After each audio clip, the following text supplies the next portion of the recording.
Assalamualaikum warahmatullahi wabarakatuh. Kami dari kelompok 6 akan mempresentasikan hasil diskusi kami yang berjudul Aliran Filsafat Pendidikan Rekonstruksionisme. Kami yang beranggotakan 1. Salma Roena Betty, NPM 20030098. 2. Anissa Nurusanti, NPM 2003050105. 3. Anissa Septiani Jannah, NPM 20.030305.0111. Pengertian aliran pendidikan rekonstruksionisme.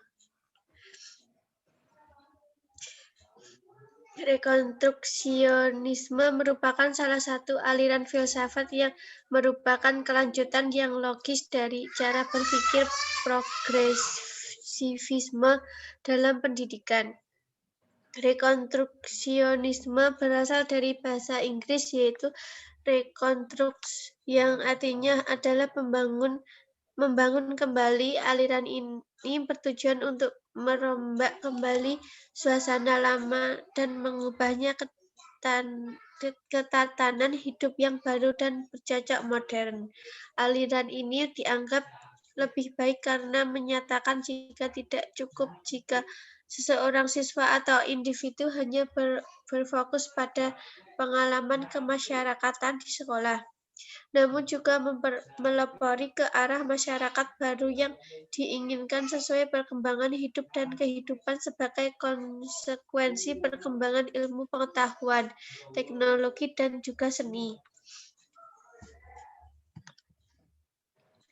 Tokoh-tokoh pemikiran rekonstruksionisme. 1. Caroline Barth beranggapan bahwa nilai terbesar suatu sekolah dapat menghasilkan manusia-manusia yang dapat berpikir efektif dan bekerja secara konseptif agar dapat mengubah dunia ke arah yang lebih baik lagi. 2. George Cohn, ahli pendidikan yang berasal dari Amerika. Ia berkeinginan fokus pada dimensi sosiologi penelitian pendidikan. Hasil karyanya berupa tulisan mengenai prinsip pendidikan. 3. Paulo Freire. Dalam pemikirannya, pendidikan menjadi sangat ampuh dalam memperbaiki paradigma masyarakat dalam memahami esensi pendidikan yang nyata. Baginya, pendidikan itu adalah suatu proses pembebasan untuk memanusiakan manusia. 2. Prinsip-prinsip pemikiran dalam aliran rekonstruksionisme. Prinsip-prinsip pemikiran dalam aliran rekonstruksionisme. 1. Masyarakat dunia sedang dalam kondisi krisis. Krisis dunia yang sedang dialami saat ini adalah antara lain persoalan-persoalan tentang kependudukan, sumber daya alam yang terbatas, kesenjangan global dalam distribusi penyebaran kekayaan, proliferasi nuklir, rasisme, nasionalisme sempit dalam penggunaan teknologi yang sembrono dan tidak bertanggung jawab. Menurut kalangan rekonstruksionis berjalan seiring dengan tantangan totalitarisme modern, yakni hilangnya nilai-nilai kemanusiaan dalam masyarakat luas dan meningkatnya kedudukan fungsional penduduk dunia. 2. Penciptaan tatanan sosial yang menjagat. Kerjasama menyeluruh dari semua bangsa adalah satu-satunya harapan bagi penduduk dunia yang berkembang terus dan menghuni dunia dengan segala keterbatasan sumber daya alamnya. era teknologi telah menunjukkan saling ketergantungan dunia. Di samping juga kemajuan-kemajuan di bidang sains. 3. Pendidikan formal dapat menjadi agen utama dalam rekonstruksi tatanan sosial.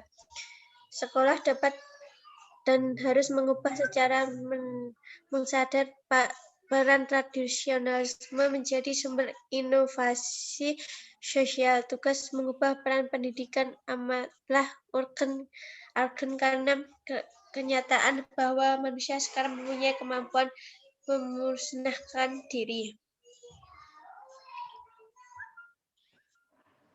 3. Pandangan-pandangan dalam aliran rekonstruksionisme.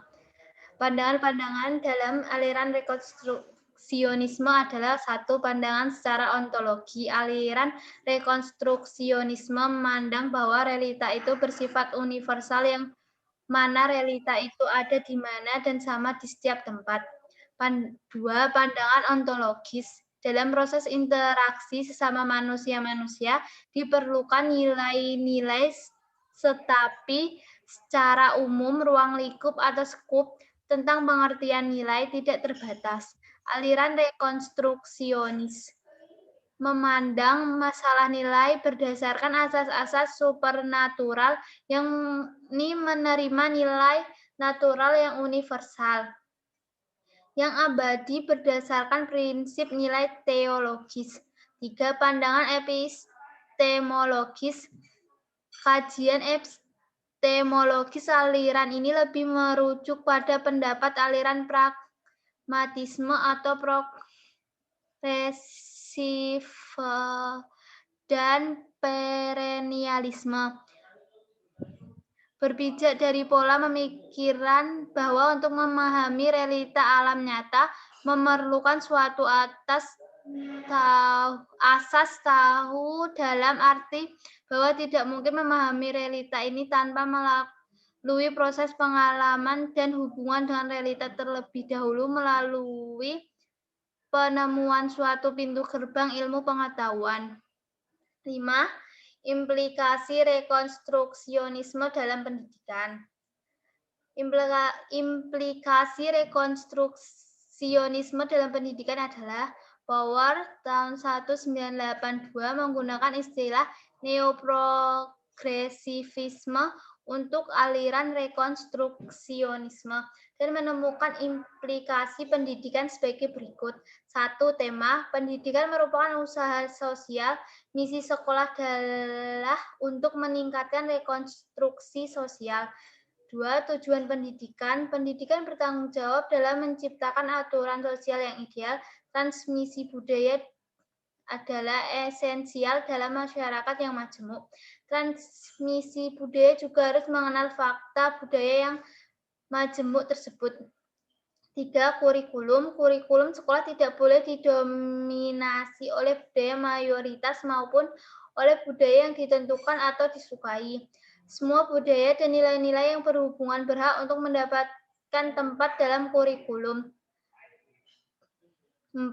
Kedudukan siswa. Nilai-nilai budaya siswa yang dibawa ke sekolah merupakan hal yang berharga.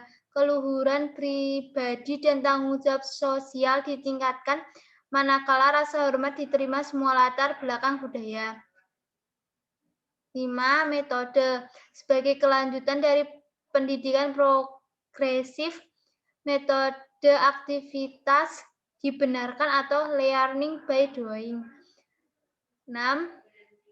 Peranan guru. Guru harus menunjukkan rasa hormat yang sejati atau ikhlas terhadap semua budaya, baik dalam memberi pelajaran maupun dalam hal lainnya.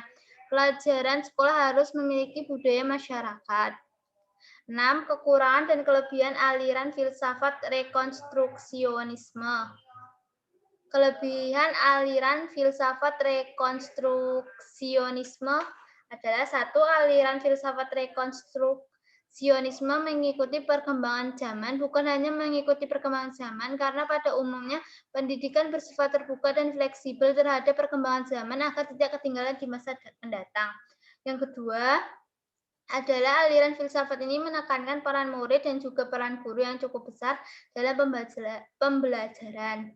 Dan yang ketiga, aliran filsafat rekonstruksionisme ini juga menekankan peserta didik agar terbuka kepada lingkungan sosialnya dan juga membahas akan masalah-masalah sosial di lingkungan masyarakatnya. 4. Tidak tertutup dan terbuka akan adanya perkembangan zaman yang signifikasi, juga mengharapkan peserta didik untuk selalu siap menghadapi perubahan zaman yang serba canggih dan penuh dengan teknologi baru. Kekurangan aliran filsafat rekonstruksionisme.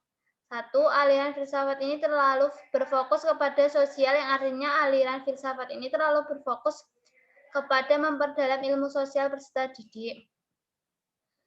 2. Aliran ini memungkinkan masuknya politik ke dalam pembelajaran. Dalam hal ini bermaksud kurang baik. Ada beberapa hal yang seharusnya tidak perlu dipelajari pada sistem pembelajaran. Keikut campuran politik kotor dapat menyebabkan terganggunya kelancaran dalam pendidikan. Kedua hal ini harus dipisahkan dan harus difokuskan kepada pembelajaran lainnya sebagai membangun karakter siswa. 3.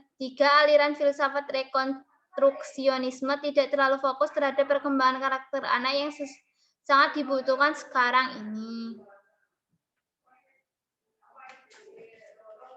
Terima kasih. Wassalamualaikum warahmatullahi wabarakatuh.